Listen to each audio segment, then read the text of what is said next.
Zon? I just built an Enigma and you... Zon? You start off with a girl with a javelin in her hand and you gotta follow your instincts. Snipe zombies with it. When we reach the Den of Evil, we will be doing more of that sniping since throw damage is pretty good to start off the game. Not to mention you have no skill to speak of anyways at this stage of the build. Thus, other than putting the stat points in dexterity for a better chance to hit, there really isn't much to note here. That is going to be true all the way to level 6, and so Den of Evil, Cold Plains, Darkwood, and even the first Countess run will be done with the help of melee damage using javelin throws. And I invested in Vitality all the way, so this can be a bit annoying.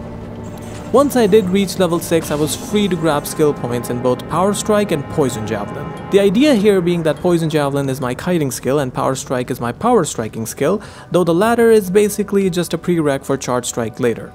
Poison Javelin is basically a javelin version of Strangling Gas Potions, and I put points into it from level 7 to 12, deviating there a little bit to get Lightning Bolt, which is going to be a prereq for Plague Javelin. In the midst, I also did some Charcy shopping and built Stealth as one does in normal, and then I was ready to move on to the Catacombs, where I leveled again and invested more in Poison Javelin according to the speedrun route. However, Andariel was waiting there to say curb your wannabe poisonous clouds and absolutely destroy me with her own.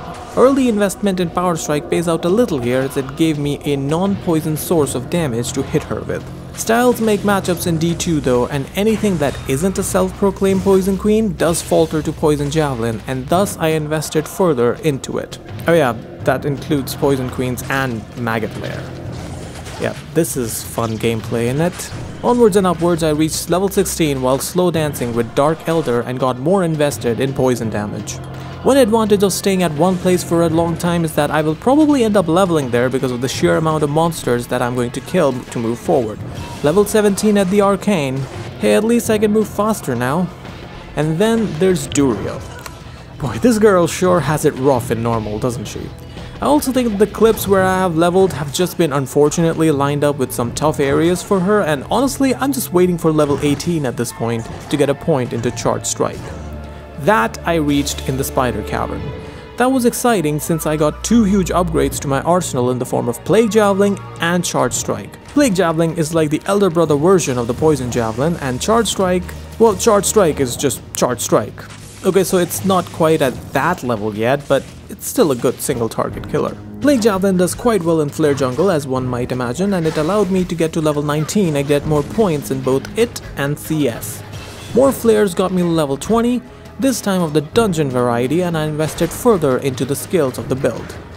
I reached Mephisto at that level, and after a few seconds of getting my ass handed to me, it was clear that something was not right. There was something that was not working here. Thus I decided to reset and move to Trav running for some levels. This is where I realized the error of my ways in that I was trying to build two builds at the same time and thus getting nowhere with it. Investing skill points in both Poison and Lightning Javelin trees had left me a jack of all trades and master of none. Thus, as Hank Schrader once put it, I had two choices, either man up or puss out, and thus I decided to go with the former. I also went against the speedrunning meta and gave Charge Strike a shot since I remembered from my previous playthroughs that it can do wonders, even being a close-ranged attacking skill. Thus I went all into Charge Strike and Lightning synergies. The results? Well, now I could slap Trav around. Doing that a few too many times, I reached level 24 and equipped the teleport staff that I shopped in the meanwhile from Ormus as well. Time for round 2. I have a feeling that I'm going to fare a bit better around this time against Mephisto. And how? Success. We Charge Striking now. I'm happy to inform that my CS absolutely demolished the CS that Diablo built as well. This skill almost feels like a cheat code at times. Against the fire-ridden Illuminati member, a bit of caution is advised as he is most dangerous in normal when his lightning hose actually does damage at range. You can probably tell that I love this build that one-shots every monster you click on, and thus I put another point into Charge Strike as I reached level 26. Now, one-shotting the Ancients can be a tall task, and this girl didn't exactly accomplish that, but what she ended up doing was still pretty darn impressive. Madoc has the highest lightning resistance of the three, which is why he ended up surviving till about 8 or 9 shots, at which point I got to level 27 and the avalanche is well on its way down the mountain, folks. It got stronger still as I reached level 28 at wave 4. Leveling with this girl is so much more enticing and fun since every monster you see in front of your eyes, and yes, that includes the dragons from wave 5, you know you can just walk up and smack them, and it's so hard to resist doing so. Of course, I don't think I need to sing the praises in the Bale fight about the single most effective skill against bosses that is in Diablo 2. That, ladies and gentlemen, is why you switch from Poison Jabs to CS as soon as you get the chance. Of course, I'm no speedrunner, but for casual playthroughs, Charge Strike just keeps going strong into the next difficulty as well. Now with boss packs at every corner, I reached level 29 in the Den of Evil. I also took this time to build a lore helmet and a rhyme shield to get Cannot Be Frozen to unleash some real uninterruptible carnage. The jail is where I reached level 30 and I could add some ranged AoE into my attack in the form of Lightning Fury. The jail is also where I realized how much Lightning Fury sucks without a single point in Pierce. Now, the previous respec from Poison to Charge Strike is something that I do recommend, but this one honestly can be avoided by just putting points in Crit Strike, Penetrate, and Pierce at levels 27, 28, and 29 to prepare for Fury at level 30. It's all good though, we are basically just going into our final build at this moment anyways. The need for respec should not be too dire going forward. Lightning Fury is a lot more effective now with Pierce, but Charge Strike still gets enough attention to the point where it can obliterate through bosses without much issue. I believe I wasn't really able to show the effectiveness of Lightning Fury in that last clip, so here we go as I reach level 31 and put another point into it. It is important to note that Fury is no longer a synergy for Charge Strike. I think it was an LOD, but I still like putting points into it since CS is already so OP without much help anyways. It's also quite satisfying to revisit old places that this girl struggled with in normal and destroy them with Lightning Fury and Charge Strike. I found some pretty decent boots from Lost City Nightmare, and I would say that the rolls were pretty decent in terms of Nightmare levels. Other than that, it was a lot of throwing Lightning Furies at bad guys and leveling through level 33 and 34 before I reached Duriel. That was a little earlier than I would like, since at level 36 you can equip a lower resistance wand, which does come in handy against Duriel. Without it, the fight's not bad, but you can feel that it needs that special boost that only lowering the resistance of the monster can provide. Act 3 is a treat with this girl. There are a few characters that love to see a screen filled with monsters, and this girl throwing Lightning Furies happens to be one of them. They help her with her leveling, and put simply, it is just satisfying to watch. By the time I reached Mephisto, I was level 40 and putting points into strength so that I can equip some of the goodies that I have in my shared stash. That also meant that in the Mephisto fight, I could actually use the lower resistance curse, which at level 1 gives me minus 31 enemy lightning resistance, which ends up giving more than 31% increased DPS. Trust me, that's how that works and gets Nightmare Mephisto out of there quick as a whistle. Act 4 follows the same rules of monster density as Act 3 does, which is a good thing since I got to level 44 by the time I reached CS, putting points into strength and dex to equip new weapons and getting more points into Lightning Fury to get more damage. After that, it was rinse and repeat. Lightning Fury for groups and lower res plus Charge Strike for high health big fiery lizards. In Act 5 I reached level 47 while trying to save Anya, and I made some key changes to my gear. The main thing being that I could give up my Rhyme Shield now and equip a Raven Frost to get my Cannot Be Frozen, and then instead equip an Ancient's Pledge to get better res. Against Ancients, I practiced my best throwing discipline and took these guys around for a walk throwing Lightning Furies behind me. I made sure to curse them first to amplify the damage of my inferior attack, which I still wanted to use to maintain some distance from the brothers. Ought I have been this cautious? Up for debate, but honestly it didn't cost me much time as Lightning Fury still does a ton of damage, with CS finishing up in the tail end. Doing the first Bale kill gave me enough confidence that I could do Bale runs pretty effectively on this girl, and thus that is what I decided to do. During the leveling process, I put stat points to equip the various goodies I showed you earlier, and you know what, I'll pop them up on the screen now as well. Now my resistances are a bit on the yikes side, especially cold and poison, but I can always drink Thoins and antidotes to give me 50 additional res for both for 30 seconds per drink. All in all, I got to level 73 before starting Hell, till which point I put points into Lightning Fury and Charge Strike synergies. That is a bit on the higher side for leveling for my characters, but for good reason. To handle lightning immunes in Hell, I got a Crack of the Heavens Grand Charm off the market. YouTube comments will probably say I got ripped off. Anywho, you need level 75 to use that thing, and thus I went forth killing all elites that I saw in my way. By the time I reached Andy, I had made it to 73.5 only, and thus the tainteds that spawned here, I just let them have it and rushed Andy. Thankfully, with all my gear, all non-lightning immunes do fall pretty quick, so this all went past relatively painlessly. In Act 2, I decided to clean my whole act up and went after the elite packs I saw. Even these lightning immunes beetles fell to the wrath of my somewhat effective jab attack and I reached level 74 in the maggot. Other than that though, the monster rolls that I got in the Arcane, the Claw Viper and Talrassa's Tombs were friendly enough to get me to almost 75. That's good because Act 3 is filled with lightning immunes, and to get to it, I killed Duriel using the lower res wand, basically chunking 10% of his HP every time I hit him. Oh hey, 37 geats. That's not too shabby. What was shabby though was the fact that even when I reached level 75 in the Spider Forest, I could now technically kill lightning immunes due to the Lightning Sundered mod. Doing so using Lightning Fury was still a chore. That is because these monsters have really high lightning res, and even though my gear is pretty good for playthrough purposes, I lack negative lightning enemy resistance to be effective against these guys. Thus the way forward is to just bite down on the mouthpiece and get through them and try to enjoy these moments whenever you can against non-lightning immunes. Trav is just going to be a mess. There are no two ways about it. There are way too many of those sundered lightning immunes here, so let's just cut to the Mephisto fight, which is a much more of an impressive showing since this girl does still destroy single targets like nothing else. One way I like to judge a character's prowess is through their performance in the chaos. Oh yeah, I reached level 76 and also killed Izzy, and all the skill points go into the synergies of Lightning Fury and Charge Strike. Now to prep for CS. I used the good old pre-buff from Tretch technique. As you can see, my res was pretty horrid, especially after the Sunder Charm. This makes it marginally less horrid and quite playable with. My approach here was to really crowd the place as much as possible because Lightning Fury really shines brightest when there are multiple targets to hit. That proved to be true.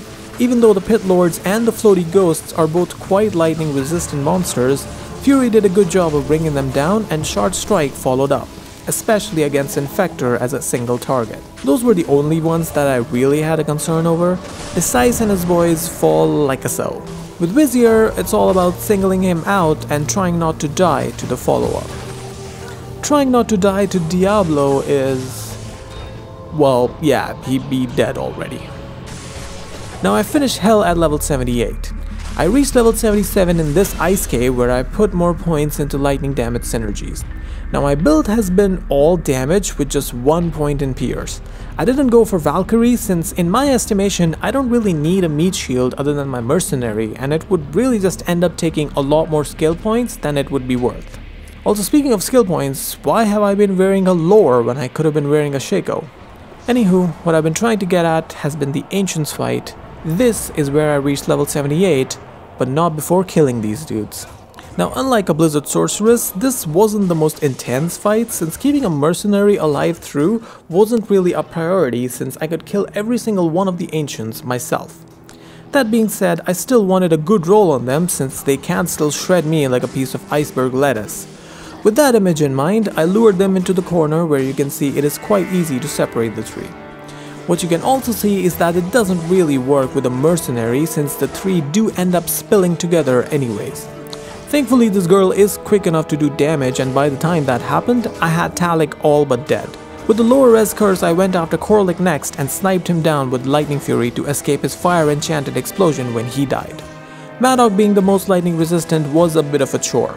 Also, as an extra trolley roll, he ended up being magic resistant, so he would take less damage from me, and also Stone Skin, so he would take less damage from the mercenary. It's all good though, since I was safe and fated, I could take my time and get him down, no problemo. This concludes this section of this Amazon through the game from level 1 to beating Hell.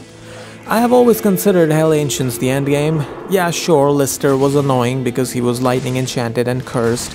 I mean, why would he not be both lightning enchanted and cursed? Can you think of a reason? Not me. Anyways, I can just lead him out and then just stabby stab Bale to death and etch my name as a matriarch. But my journey is far from over. We set out to make an expensive Amazon from scratch. Till now, all we have done is make an Amazon. The expensive part is still left, And since bail drops over here didn't do much to help out in that regard, we're gonna have to get creative. Yeah, boy. Okay, so let's try this Amazon build. As the name suggests, this build is by Kruggers13. I love his videos, he does single player only stuff and he does it quite creatively. Check his builds out and this is gonna be one of them. One of the beauties of this build is that it is light on equipment and thus I really did not need to do any extra farming to trade for all this stuff. Just using some of the riches left over from my last video sufficed into making this thing. Now this build revolves around one thing and one thing only, Pindle. This is made to run Pindle quickly and to maximize the odds of making riches off of him.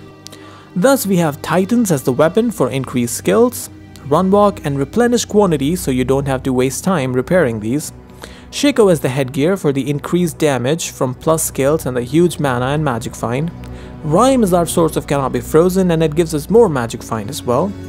I made it in a kite shield again for Run Walk min maxing. We get more of that from Cat's Eye and Enigma. Now, I don't use the teleport on this girl, but I'll be damned if I made this stupid expensive thing in my last video and didn't use it on her. Not to mention plus 2 skills, 45 faster run walk and the huge MF bonus make it best in slot anyways. That along with MF boots, 2 Nagels, gold wrap and chances, there should be no doubt in anyone's mind what this girl is meant to do. Gold fun, I mean making money on the ladder. Now one thing I do not have that Kruggers did is an inventory full of 7MF small charms, since that does require quite a lot of capital. Thus this version is a bit of a bootleg, but it still does hit a respectable 334 MF. Don't even worry about the res numbers because all you will be doing is a bunch of this. On repeat. Is it fruitful? Well, the first fruit that this process beared was this magic small charm which turned out to be a perfect 20 lifer. That's pretty sweet on ladder. Next, to match it as a set, I got another one, this time with perfect mana with 17 to mana.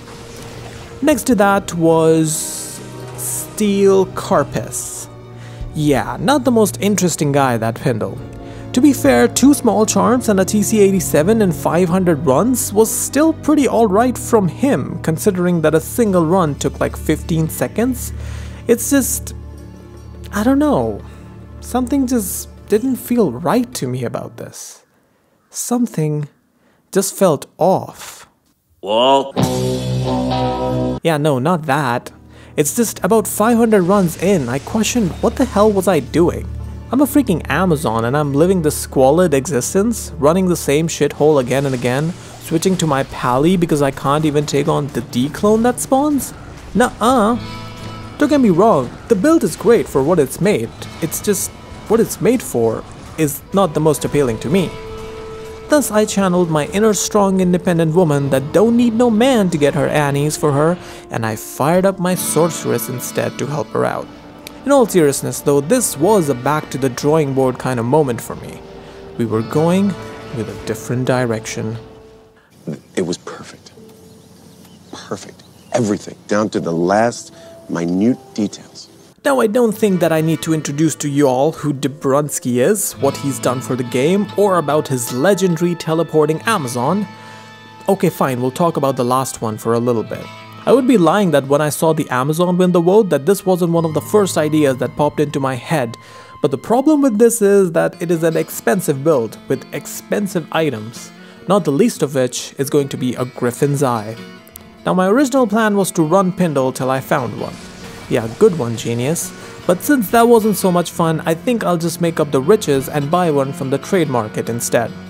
Thus I started farming Arcane with my sorceress. You know the drill, right? I farmed 3 keys of hate to sell for 5 keys of destruction, 3 of which sell for 4 keys of terror. Then I can make Uber games to get torches with my Smite Paladin and get wealth. Okay, that did not work. Well, back to the grind again, I guess. Only this time, I noticed I could do something different. Yeah, sure.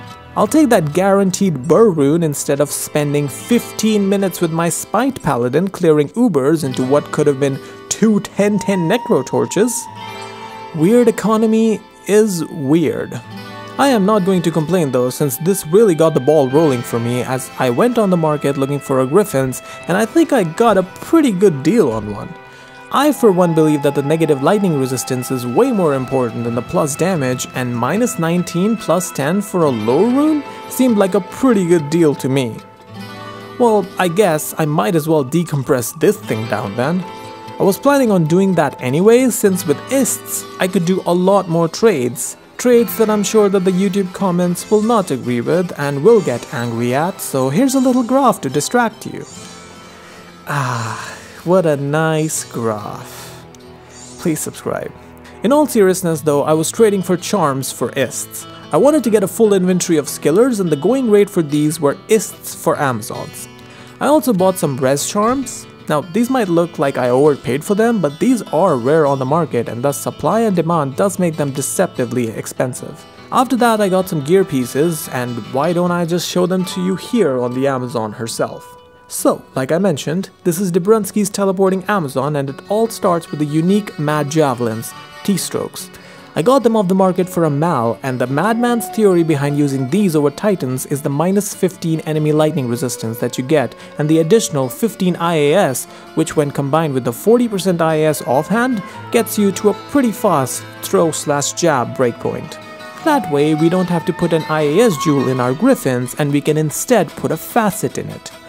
Now I may have gotten a good deal on the Griffins, but I kinda just undid that with this facet. Now, I misread the thingy on Tradery, okay? It happens, and I didn't want to be a dick about it, so I just gave the guy an ist for a minus 3 plus 4 anyways. I mean, it gets me to minus 22 plus 14 anyways, which is still plenty of damage. The IAS we do get is from High Lords.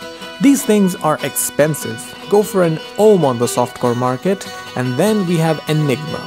Of course. Never gonna give this up, never gonna let this down. 220 gloves with poison res that I got for a Vex. I don't think that was a horrible deal, and anyways we get to the IS breakpoint that we need with these. For rings I have a pretty nice Raven that I found while running Arcane, an Arak which I got for a lot of P-Amis, those do be the online currency, and a dual res ring. Honestly just something I had lying around. So are these boots. This girl actually found these in Nightmare, if you'll remember, and then my special touch on the build, a Mosers. That's right, that's a Mosers with a P Topaz and a P Diamond, and you're like, what the F? Debrunski didn't do that? Yeah, well Debrunski didn't have to deal with 100 million negative lightning res from the Sunder Charm either. This is my solution to combating that and make myself a bit tankier against souls as well. Now we do lose out on the FHR and FCR from Spirit. The FHR I'm just going to have to live without, but for the FCR, we can always go to the weapon swap where we got a CTA sitting there as well. Nothing special, just a box standard 533. What we also have is a full inventory of skillers. Not gonna lie, I always wanted to say that. That is really hard to do in solo self-found single player, but online? Yeah sure, they aren't 45 lifers, but hey, it's an honest living's pay. You can see that my swap does indeed take me about the 69 FCR breakpoint for the Amazon, which was the whole point behind this build. But it still doesn't skimp on the damage and the magic find, which is sitting at a pretty cool 157. I think there is not much left to do than to try this build out, and what better thing to do with a kick-ass build than to do some real endgame content, Bale runs. Oh yeah, Mercenary, Insight, Tretch, Cure. Yeah, I know Debrunski used Infinity, but burr runes don't really grow on trees, so this is all we're gonna get. I mean, you cannot complain because the damage is still pretty goddamn good with that minus 37 lightning res on enemies combined with the Sunder Charm. As you can see, the strat here was to just join random games on the lobby with 3 to 4 people already on there. This would allow me to do P5 Bale runs. Now, I know, I like doing runs alone. I don't know, maybe it's because I'm a single child and I want all that loot. I earned it, me, but really though, this method did allow me to do these consistently on a high player settings and test this Amazon out for you guys. Now these runs did take a little while since I killed a lot of monsters even before getting to the Bale waves, and thus I did about 300 of them in total. For the drops, we start off with a Vamp case. Perfect mana seal on that, pretty nice. Next up, we got a unique jewel from the big man himself. 5/5 Cold. We're rich, boys. Life was doing good. And then I ran into souls. Yes, you may have noticed my lightning res when I pulled up my stats earlier, and yeah, even after my super professional way to deal with it, the Achilles heel had caught up to me. I'm not even being over dramatic here. If I'm going to do bail runs, these guys are gonna be here. Not to mention, even harder as more players join in on the random lobby games. Thus, yeah, one more time we go.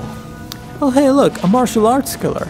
That's, well, at least I got an ist back for it, you know, that's something. In all seriousness though, I'm pretty sure on this expensive Amazon build, I spent an equal time on my sorceress trying to build up my Amazon as much as I did on the Amazon herself. And it still took a month of playing after a 9 to 5. However, it is possible, especially thanks to gentlemen like these who gave me 2 burr runes for these keys instead of the going rate of 1. Why, thank you, sir. I also did something a little bit silly and I decompressed one of those burrs again, but hear me out here, it was a really good deal, okay? I couldn't pass it up. And I used one of those ohms to build a CTA and I got a 454. Yeah. Now I lost the footage of me building this thing, but what I kept was me flipping it for... yeah. Remember kids, gambling is good. So after that whole roller coaster, what we ended up with is the final build. That's why he's the GOAT! The GOAT! So for the weapon, I went with Titan's Revenge. Honestly, playing with T-strokes was just way too annoying with having to repair after every 2 runs, sometimes even having to do that in the middle of runs as well. The switch to Titans did cost me some negative lightning resistance, but honestly, I think the time save from just having that replenish quantity mod is enough. Anywho, I lost 15 on the weapon and 3 on my griffins because to get to the same IAS breakpoints, I needed to swap out the facet for a 15 IAS 23 lightning res jewel. I got a pretty decent deal on it and it will help with the souls problem a bit as well. An item that also gives me IAS and does the same for me is High Lords with 20 IAS and 35 lightning res. The final bit of IAS I get from the 220 gloves that I had on and are unchanged. What did change are my boots since I have silk weaves on now, giving me 5 mana after kill. That does more than you might think, since with the Amazon, you do end up killing a lot of enemies with just 1 piercing lightning fury. This in conjunction with 14 life on kill that I get from Enigma, my Amazon is kept quite self-sufficient. I do carry potions for the odd mana burn monster or long stretches of teleports, but for the most part, I don't really need to use them. Now let's get to the matter of the res, and we have my patented P Topaz and P Diamond Mosers to combat the negative lightning res that we get from the Sunder Charm. Along with that, I also bought a Wisp. These things sell for cheaper than I first imagined, and thus picking up a decent one was not that much of a problem. This gives me 18 lightning absorb for the souls, and it also keeps us on theme with 17 MF as well. For the belt, I chose T-Gods. Now, I know, I did 3 Amazon builds and none of them used Razor Tail. People are going to be mad.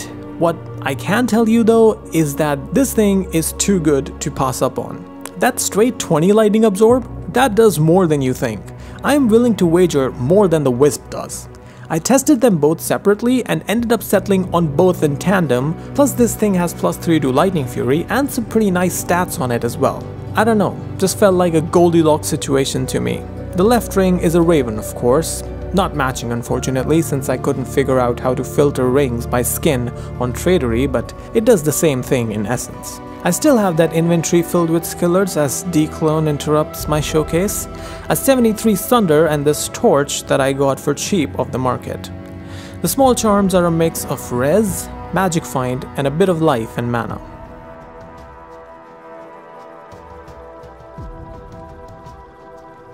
The swap is my average CTA and spirit. The skills, something that I haven't really showed all video, but mostly because they are quite straightforward. Max Lightning Fury, Max Charge Strike, and dump the rest in synergies of the two. Except for these points that you put in the passive tree. First is Decoy. Now this is a holdover from the Debrunsky build and it is a pretty genius little addition. This is a pseudo meat shield that is quite useful in Bale runs since you can spawn this thing in front of Bale and he would focus his Decrepify on her instead of you.